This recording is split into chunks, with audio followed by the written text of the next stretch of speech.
प्रभुं प्राणनाथं विभुं विश्वनाथं जगन्नाथनाथं सदानन्दभाजाम् भवद्भव्यभूतेश्वरं भूतनाथं शिवं शङ्करं शम्भुमीशानमीडे गळेरुण्डमालं तनौ सर्पजालं महाकालकालं गणेशादिपालम् जटाजूटगङ्गोत्तरङ्गैर्विशालं शिवं शङ्करं शम्भुमीशानमीडे मुदामाकरं मण्डनं मण्डयन्तं महामण्डलं भस्मभूषाधरं तम् अनादिं हैयपारं महामोहमारं शिवं शङ्करं शम्भुमीशानमीडे वटाधो निवासं महाटाट्टहासं महापापनाशं सदा सुप्रकाशम्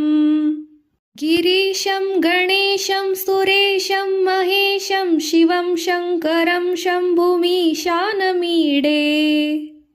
गिरीन्द्रात्मजं सङ्गृहीतार्थदेहं गिरौ संस्थितं सर्वदा पन्नगेहम्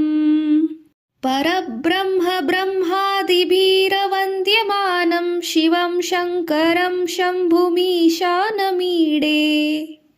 कपालं त्रिशूलं कराभ्यां दधानं पदाम्भोजनं रायकामं ददानम् बलिवर्धमानं सुराणां प्रदानं शिवं शङ्करं शम्भुमीशानमीडे शरच्चन्द्रगात्रं गणानन्दपात्रं त्रिनेत्रं पवित्रं धनेशस्य मित्रम् अपर्णाकळत्रं सदा सचरित्रं शिवं शङ्करं शम्भुमीशानमीडे हरं सर्पहारं चिताभूविहारं भवं वेदसां सदा निर्विकारम्